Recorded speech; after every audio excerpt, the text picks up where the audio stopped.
आज हम आपकी अकाउंट्स का चैप्टर नंबर 4 करेंगे, बेसिस ऑफ अकाउंटिंग। ये एक छोटा सा चैप्टर है जो एक ही वीडियो में कंप्लीट हो जाएगा। तो ये आने वाली जो हमने आगे जाके अकाउंट्स पढ़नी है उसमें काफ़ी ज़्यादा इसकी ज़रूरत पड़ती है। तो हम अकाउंटिंग को 2 बेस पर डिटरमिन करते हैं। फर्स्ट है cash basis of accounting and second है अक्रूवल बेस ऑफ अकाउंटिंग। तो कैश बेसिस ऑफ अकाउंटिंग क्या है? कैश बेसिस अकाउंटिंग वो अकाउंटिंग है जब हमारे पास कैश आता है तब उसकी ट्रांजैक्शंस की जाती है, जब हमारे से कैश जाता है तब उसकी ट्रांजैक्शंस की जाती है।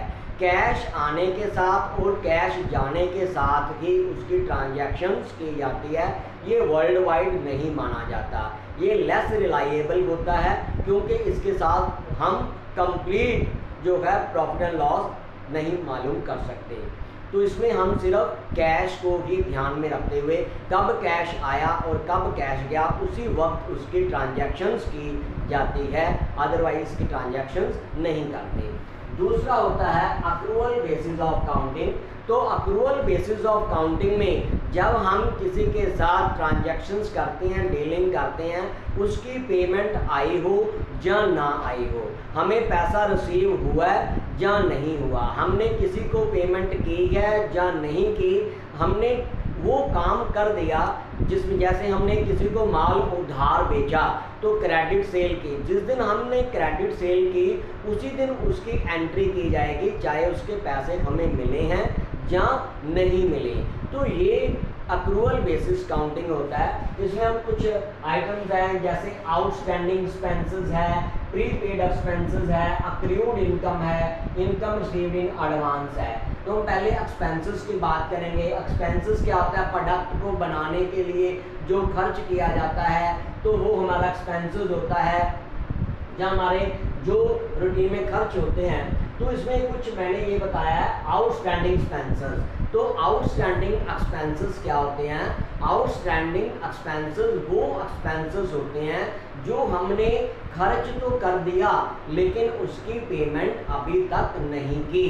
इसकी मैं एक आपको एग्जांपल लेता हूँ। जैसे कि हमने जो है बिजली जो है इलेक्ट्रिसिटी काफ़ी कंज्यूम कर ली, उसका आज बिल आ गया, उसकी डेट दी होती है कि आप 28 तक भर सकते हो, तो हमने उसकी अभी तक पेमेंट नहीं की। इलेक्ट्रिसिटी कंज्यूम कर ली लेकिन खर्च तो कर दिया लेकिन उसकी पेमेंट नहीं की, तो आउटस्टैंडिंग इलेक्ट्रिसिटी बिल जो है वो आउटस्टैंडिंग एक्सपेंसेस बन जाता है।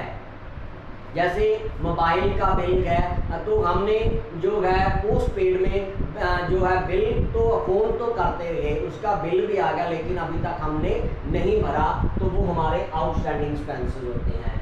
दूसरा है प्रीपेड एक्सपेंसेस। तो प्रीपेड एक्सपेंसेस वो एक्सपेंसेस होते हैं जो हम पहले ही पे कर देते हैं लेकिन वो खर्च अभी नहीं हुआ। जैसे आप प्रीपेड में मोबाइल जो आपका मोबाइल में प्रीपेड का बिल जो है पहले आप पैसे भर देते हो तो उसके फ़ोन बाद में करते हो तो वो प्रीपेड एक्सपेंसेस होता है। जहाँ हमने रेंट जो है पहले दे दिया तो जो पेमेंट हमने 10 को देनी थी हमने 1 को ही दे दी, तो वो प्रीपेड एक्सपेंसेस होते हैं। आउटस्टैंडिंग एक्सपेंसेस जो है ये बिजनेस की लायबिलिटी होती है, एक बर्डन होता है क्योंकि हमने ये करना ही करना है। अगर हमने बिजली का बिल ना भरा तो हमें मालूम है कि वो हमारा कनेक्शन काट देंगे, टेलीफोन का बिल ना भरा, मोबाइल का बिल ना भरा तो वो कनेक्शन बंद कर देंगे। तो ये हमारी एक लायबिलिटी है, एक बिजनेस का बर्डन है, तो ये आउटस्टैंडिंग एक्सपेंसेस होता है। प्रीपेड एक्सपेंसेस जैसे हमने 10 तारीख को खर्चा करना था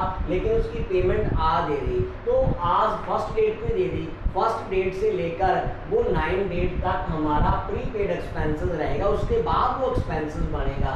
इसलिए ये हमारा जो पैसा एडवांस में होता है प्रीपेड एक्सपेंसेस, इसको हम बैलेंस शीट में एसेट साइड में लिखते हैं। सिमिलरली अक्रूड इनकम है, तो अक्रूड इनकम और income received in advance. Accrued income वो इनकम होती है जो हमने कमा तो ली लेकिन अभी तक हमें मिली नहीं, मैंने स्कूल में काम कर दिया तो जो मेरा फर्स्ट डेट से स्टार्ट हुआ अप्रैल से 30 अप्रैल को मंथ कंप्लीट हो गया, मेरी अर्निंग तो होगी लेकिन स्कूल वालों ने अभी तक मुझे सैलरी नहीं दी, तो वो मेरी अक्रूड इनकम होगी। इसी प्रकार बिजनेस में भी जो उनकी इनकम होगी लेकिन उनको अभी नहीं मिली, वो अक्रूड इनकम होती है।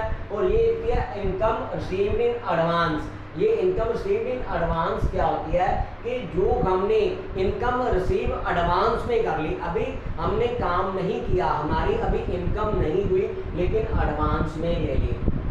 जैसे सपोज कर लीजिए कि कोई एम्प्लॉय है, उसने 1 मंथ की सैलरी एडवांस में ले ली, तो इनकम रिसीव्ड इन एडवांस होगी उसकी, लेकिन उसने अभी काम तो किया ही नहीं, ये उसकी लायबिलिटी बनती है। उसी प्रकार बिजनेस में भी कोई इनकम अगर हमें एडवांस में प्राप्त हो जाती है लेकिन वो इनकम अभी नहीं हुई, तब तक वो हमारी लायबिलिटी होती है, इसको बैलेंस शीट की लायबिलिटी में शो करते हैं। और ये अक्रूड इनकम जो है, ये हमने काम तो कर लिया, कमाई हो चुकी है, अर्निंग हो चुकी है लेकिन मिली नहीं, ये हमारी एसेट होती है, तो इसको बैलेंस शीट की एसेट साइड में हम शो करते हैं। उसके बाद आता है distinguish between accrual basis of accounting and cash basis of accounting. तो फर्स्ट है नेचर ऑफ ट्रांजैक्शंस। तो नेचर ऑफ ट्रांजैक्शंस में हम जो है फर्स्ट अक्रूवल बेसिस में हम चाहे कैश ट्रांजैक्शंस हैं चाहे क्रेडिट ट्रांजैक्शन है, दोनों को भी रिकॉर्ड किया जाता है, लेकिन कैश बेसिस में हम ओनली कैश ट्रांजैक्शंस को ही रिकॉर्ड करते हैं, क्रेडिट ट्रांजैक्शंस को रिकॉर्ड नहीं करते। सेकंड पॉइंट है प्रीपेड आउटस्टैंडिंग एक्सपेंसेस। तो प्रीपेड आउटस्टैंडिंग एक्सपेंसेस हम प्रॉफिट एंड लॉस अकाउंट में हम शो करते हैं, और accrued income sheet in advance हम बैलेंस शीट में शो करते हैं accrual income basis of accounting में। लेकिन कैश बेसिस में ये सभी चीजों को ना तो prepaid expenses, outstanding expenses, accrued income sheet in advance, इसको एडजस्ट नहीं किया जाता, नॉट एडजस्टेड होते हैं। थर्ड होता है प्रॉफिट एंड लॉस। तो करेक्ट प्रॉफिट एंड लॉस जानने के लिए हमें अक्रूवल बेसिस में इन सभी की एंट्रीज करनी पड़ती है, ट्रांजैक्शंस करनी पड़ती है, लेकिन कैश बेसिस में ओनली कैश की होती है, तो इसके कारण उसमें हमें करेक्ट प्रॉफिट एंड लॉस जो है नहीं शो होता।